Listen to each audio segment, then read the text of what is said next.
ان کی شخصیت میں. وہ ایسے پنڈت تھے جو رمضان کے مہینے میں باقاعدہ طور پر روزہ رکھنے کا اہتمام کرتے. وہ ایسے پنڈت تھے جو نوراتر کے ورت رکھنے میں کبھی انہوں نے کوتاہی نہیں کی. وہ ایسے پنڈت تھے جو حضرت نظام الدین اولیاء کو اپنا پیر سمجھتے تھے اور ان کے عرس میں کے مینجمنٹ کو مدتوں انہوں نے سنبھالا. سائنسی دنیا ایک رسالہ نکلا تھا پنڈت نہرو کے زمانے میں جی. اس کے سب سے پہلے فاؤنڈر ایڈیٹر کے طور پر گلزار صاحب نے مدتوں خدمات انجام دی. تو ایک ایسی شخصیت تھی جو صرف شاعری تک محدود نہیں تھی. ان کی گفتگو, مجھے بہت سے واقعات یاد ہیں. کہ اندور میں ایک مشاعرہ ہونا تھا. اندور میں کبھی نعتیہ مشاعروں کا کلچر نہیں رہا. نعتیہ مشاعرے اندور میں نہیں ہوئے, نہ ہونے کے برابر ہوئے. تو مجھ سے ڈاکٹر راحت اندوری صاحب نے ایک رائے مانگی. کہنے لگے یار میں چاہتا ہوں کہ کوئی ایسا نام بتائیے آپ جن سے اس مشاعرے میں, جن کو غیر مسلم شاعر کو بتائیے ایسا جو حمد بھی پڑھ سکے اور رسول کی نعت بھی پڑھ سکے. تو میں نے کہا کہ مجھ سے آپ پوچھیں حیرت ہے. آنند موہن, پنڈت آنند موہن زکسی, گلزار دہلوی سے بڑا نام تو اس سلسلے میں کوئی ہے ہی نہیں موجودہ ہے. تو راحت صاحب بھی اچھل پڑے, کہنے لگے یار یہ بات میرے سمجھ میں کیوں نہیں آئی. تو اس میں صاحب انہوں نے ان کو مدعو کیا گیا اور اس میں وہ گئے. میں بھی شہید تھا اس میں جی. تو گلزار صاحب نے جو حمد پڑھی, اللہ تعالیٰ کی حمد, اس طرح کی حمد میں نے سنی ہی نہیں. جتنی بھی صفات ہیں اللہ کی, ان سب کو تقریباً 10-12 شعر میں انہوں نے جس طرح سمو دیا تھا, وہ ان کی فنکاری کی مہارت تو تھی ہی اور خدا پر بے انتہا یقین تھا. جدہ کے ایک مشاعرے ہیں گلزار صاحب موجود تھے. میری کتاب ریشم ایک آئی تھی, مجموعہ آیا تھا, تو اس کا وہاں کے انڈین ایمبیسڈر نے اس مشاعرے میں اس کا افتتاح کیا تھا. لیکن میں نے کہا صاحب یہ ایمبیسڈر سے زیادہ اہم میرے لیے گلزار صاحب کی شخصیت ہے. یہ اجرا جو ہے یہ گلزار صاحب کے دست مبارک سے اگر ہوگا تو میرے لیے زیادہ فخر کی بات ہوگی. تو مبارک صاحب وہاں اس زمانے میں ایمبیسڈر تھے, انہوں نے بھی تائید کی. اور گلزار صاحب نے میری کتاب اور میرے سلسلے کی جو گفتگو وہاں مشاعرے میں کی تھی, وہ میرے لیے یادداشت ہمیشہ کے لیے محفوظ ہو گئی. میری کتاب انہی کے دست مبارک سے منظر عام پر آئی تھی اور بہت عجیب سا ایک ماحول تھا اس مشاعرے میں. تو جدہ سے کے تیسرے روز دبئی میں ایک مشاعرہ تھا. وہ مشاعرہ بہت بڑے لیول کا نہیں تھا, لیکن اس میں گلزار صاحب بھی مدعو تھے اور میں بھی مدعو تھا جی. تو گلزار صاحب کہنے لگے کہ آپ اس فلائٹ سے چل رہے ہیں. تو میں نے کہا میں پرسوں پہنچوں گا دبئی, کل میں رک رہا ہوں یہاں. کہنے لگے کیوں؟ تو میں نے کہا صاحب میں عمرہ کرنے جاؤں گا, ابھی جب یہاں آیا ہوں تو عمرہ کیے بغیر میں یہاں سے سفر آگے نہیں بڑھاؤں گا. تو میں مکہ بھی جاؤں گا اور مدینہ بھی جاؤں گا. وہاں سے آنے کے بعد میں پرسوں انشاءاللہ دبئی پہنچتا ہوں.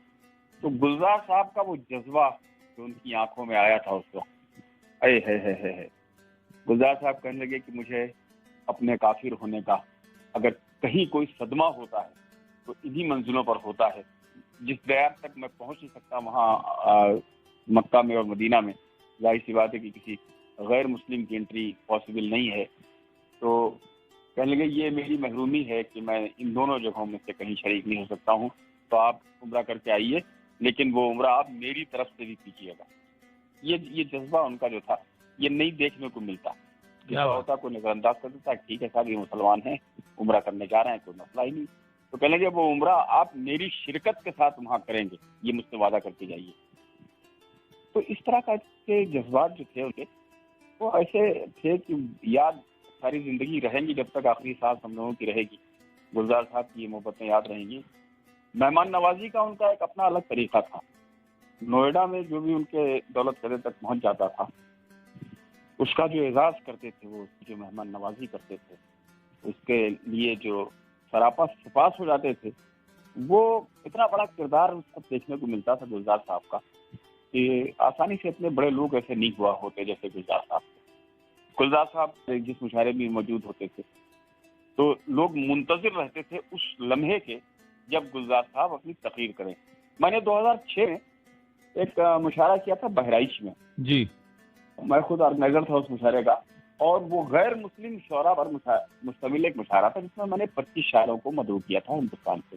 تو اس میں گلزار صاحب کی صدارت اس مشاعرے میں نے کروائی. تو میں نے گلزار صاحب سے کہا, میں نے کہا یار گلزار صاحب آپ کو اس مشاعرے کی صدارت کرنی. تو گلزار صاحب نے جواب دیا کہ لیں گے میاں تم مجھے بلا رہے ہو, میں ضرور آؤں گا, لیکن مجھے یہ بتاؤ کہ یہ غیر مسلم شاعروں سے کیا مراد ہے تمہاری؟ اس کو ادب کو تم خانوں میں کیوں بانٹ رہے ہو؟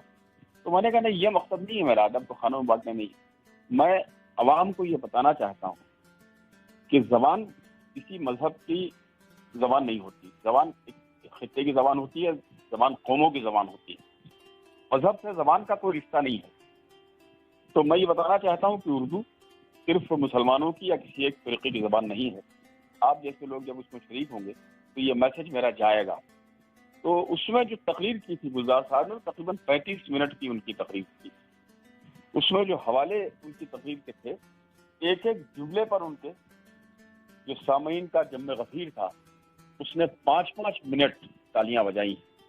تو یہ گلزار صاحب کی جادوئی شخصیت کا کمال تھا۔ یہ اس کا اثر یہ پڑا کہ بہت سے ہمارے بہرائچ کے مارکیٹ کے دکاندار، جن کے یہاں جو بینر ان کے وہ ہوتے ہیں کیا ہوتے ہیں سائن بورڈز، انہوں نے اپنے سائن بورڈز پر اردو میں خاص طور پر گلزار صاحب کی تقریر کے بعد اپنی دکانوں کے نام لکھوائے۔ کیا بات ہے! بہت سے دکانداروں نے۔ تو یہ کام کسی دوسرے کی تقریر سے یہ کام ہو ہی نہیں سکتا تھا۔ اور خاص بات یہ ہوئی کہ جو آج تک چینل ہے، اس زمانے تک میں سمجھتا ہوں کہ آج تک نے کوئی بھی ادبی پروگرام اپنے چینل سے ٹیلی کاسٹ نہیں کیا تھا۔ اس نے جو وشیش ان کا ایک کارکرم آتا ہے، اس کو 3 قسطوں میں ہمارے اس مشاعرے کو خاص طور پر آج تک نے ٹیلی کاسٹ کیا۔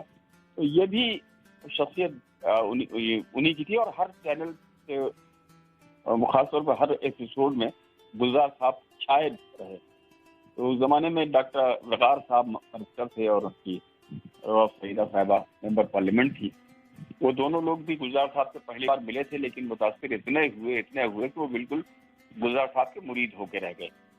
تو یہ گلزار صاحب کی شخصیت کے بہت سے ایسے پہلو ہیں کہ میں کہاں تک کیا کیا چیزیں یاد کروں مجھے نہیں معلوم۔ اور بہت سے ایسے سفر ہیں جو گلزار صاحب کے ساتھ میں نے کیے۔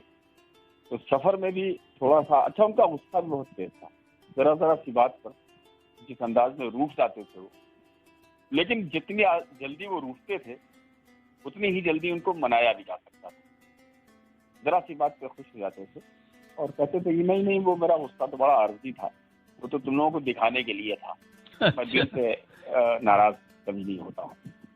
تو اس طرح کے کتاب داغ دہلوی سے ان کا جو نسب جس کو کہتے ہیں نا، وہ نسب، ادبی نسب جو تھا ان کا، وہ داغ دہلوی سے ملتا تھا۔ اور زبان کے معاملے میں تو صاحب دہلی میں آخری تھے وہ، تو زبان کا اتنا اہتمام، بولنے میں جو لفظیات خاص طور پر جس پر کمانڈ تھا ان کو حاصل تھا، وہ لفظیات اب سننے کو نہیں ملیں گی ساری زندگی۔ ایسی گفتگو ہم سن ہی نہیں سکتے جو گلزار صاحب کیا کرتے تھے۔ تو ابھی عجیب سا لگ رہا ہے کہ میں کیا کرتے تھے ان کے بارے میں کہہ رہا ہوں، یہ مجھے بھی بڑا عجیب سا لگ رہا ہے۔ اور کیا بتاؤں، بس یہ کہہ سکتا ہوں صاحب کہ حیات و موت کی اس کشمکش کا عجب مفہوم لکھنا پڑ رہا ہے۔ حیات و موت کی اس کشمکش کا عجب مفہوم لکھنا پڑ رہا ہے، جو زندہ ہے ہمارے ذہن و دل میں اسے مرحوم لکھنا پڑ رہا ہے۔ بہت شکریہ واصف صاحب۔ ابھی آپ مرحوم گلزار دہلوی صاحب کے سلسلے میں جناب واصف فاروقی صاحب کے یہ تاثرات سماعت فرما رہے تھے۔ سامعین، آج کا اردو پروگرام گزشتہ 12 جون کو دنیا فانی کو الوداع کہنے والے مشہور شاعر اور ادیب گلزار دہلوی صاحب کو خراج عقیدت کے طور پر پیش کیا گیا۔ اب اپنے دوست پرتل جوشی کو دیجیے اجازت۔